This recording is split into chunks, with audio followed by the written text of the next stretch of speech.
안녕하세요.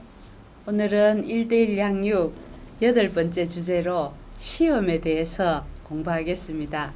시험이 뭘까요? 어떻게 하면은 시험을 이길 수 있을까요? 시험과 테스트는 어떤 차이가 있을까요? 우리를 공격하는 사단의 전략은 무엇일까요? 적을 알고 대처해야 승리할 수 있습니다. 고린도전서 10장 13절에 보면 하나님은 미쁘사 너희가 감당하지 못할 시험 당함을 허락하지 아니하시고 시험 당할 즈음에 피할 길을 내사 능히 감당하게 하시느니라 했습니다. 또 야고보서 1장 14절 15절에는 오직 각 사람이 시험을 받는 것은 자기 욕심에 끌려 미혹됨이니 욕심이 잉태한 적 죄를 낳고 죄가 장성한 적 사망을 낳느니라 했습니다. 그러니까 시험이 나쁜 것만은 아니라는 것을 알 수가 있습니다. 우리가 시험에 대해서 배우는 목적은 사단의 공격 전략을 미리 알고 승리의 삶을 살기 위해서입니다. 우리 주님은 십자가에서 죽으시고 부활하심으로써 사단의 머리를 짓밟으셨습니다. 그러나 사단은 아직도 그 꼬리에 남은 마지막 힘을 가지고 사력을 다해서 하나님의 자녀들을 시험하고 유혹하고 넘어뜨리려고 합니다. 왜냐하면 성도의 구원은 이미 시작되었지만 아직 완성된 것이 아니기 때문입니다. 예수님의 초림과 재림 사이에 살고 있는 성도들을 한 사람이라도 더 자기 편 만들기 위해서 사단은 온갖 수단 방법을 가리지 않습니다. 우는 사자같이 삼킬 자를 찾고 있습니다. 이러한 때에 우리는 시험에 대해서 바르게 이해를 해야 됩니다. 크리스찬으로서 아무리 성령 충만한 삶을 살지라도 아직 육신을 입고 있기 때문에 완전히 죄가 없는 생활은 할 수가 없습니다. 먼저 시험에는 시련이 있고 유혹이 있고 테스트가 있습니다. 시련은 유혹과 테스트를 겪고 있는 과정을 말합니다. 유혹은 사단이 인간의 정욕과 세상 풍조를 이용해서 사람을 넘어뜨리려 하는 것입니다. 테스트는요, 그야말로 시험입니다. 우리의 신앙 성숙을 위해서 하나님이 허락하신 것입니다. 사단이 우리를 공격하는 이 세 가지 전략을 알고 대처해야 이길 수가 있습니다. 오늘은 유혹에 대해서 집중적으로 살펴보겠습니다. 유혹은 다른 말로 고난이라고 할 수 있습니다. 우리는 유혹과 고난을 늘 부정적인 것으로 생각하는데 그런 것만은 아닙니다. 어떤 사람은 고난을 통해서 성장할 수 있고 어떤 사람은 고난 때문에 침체할 수도 있습니다. 그것은 전적으로 우리에게 달려 있습니다. 하나님은 우리의 영적 성장을 위해서 고난을 도구로 사용하시기도 하십니다. 캐나다에 있는 한 호수에 어느 날 여행객이 지나가다가 할아버지가 낚시하고 있는 것을 발견했습니다. 가만히 옆에 가서 구경을 해보니까 할아버지가 큰 고기를 낚으면 호수에 도로 풀어주고 작은 고기를 낚으면 자기 그물망에 넣더랍니다. 이상해서 물어봤대요. 할아버지, 왜 큰 고기는 풀어주고 작은 것만 갖고 가세요? 그러니까 할아버지가 우리 집 프라이팬 사이즈가 25cm야. 큰 고기는 프라이팬에 안 들어가. 그래서 작은 것만 갖고 가는 거야. 그렇게 하더랍니다. 프라이팬을 큰 사이즈로 바꾸면 큰 고기도 먹을 수 있는데 안타깝지요.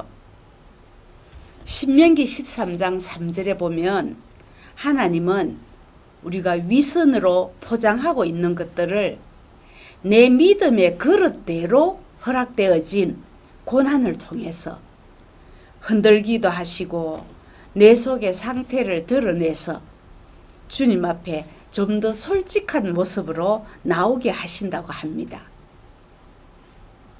그러니까 어떤 고난이라도 하나님이 능히 이기게 하신다는 믿음을 가지고 하나님이 미리 예비해 놓으신 피할 길이 무엇인지를 지혜롭게 찾아내야 됩니다. 하나님은 성도를 훈련시키기 위해서 고난을 허락하시지만 사단은 성도를 멸망시키려고 시험을 합니다.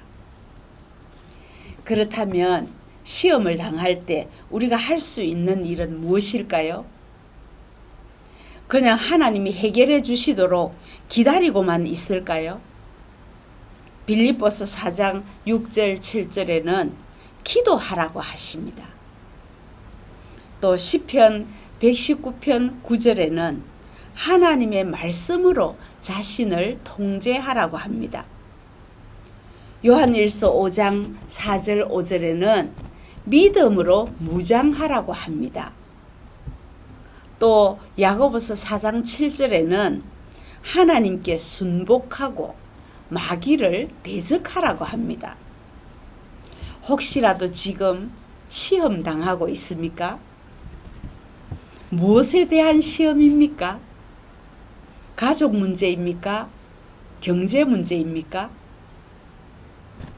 문제에 내 욕심이 들어가 있지는 않습니까?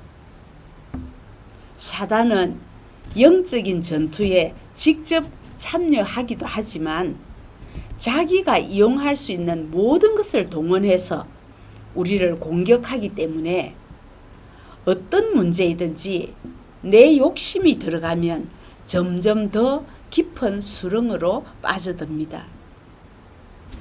여기서 사단의 유혹 방법을 세분화해서 살펴보겠습니다. 첫째로 사단은 우리를 직접 공격합니다. 어떤 것이 직접 공격하는 것일까요? 사단은 비인격적이기 때문에 우리의 신앙을 근본적으로 흔들기 위해서 직접 공격하는데 그것은 구체적으로 하나님에 대한 의식을 희미하게 만듭니다.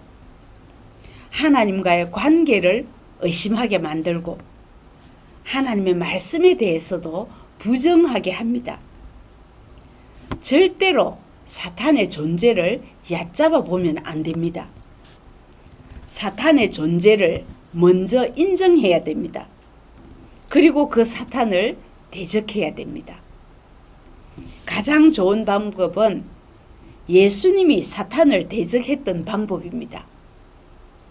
예수님은 3번이나 시험을 받을 때 기록하였으되 이렇게 시작해서 오직 말씀으로 사단을 물리쳤습니다.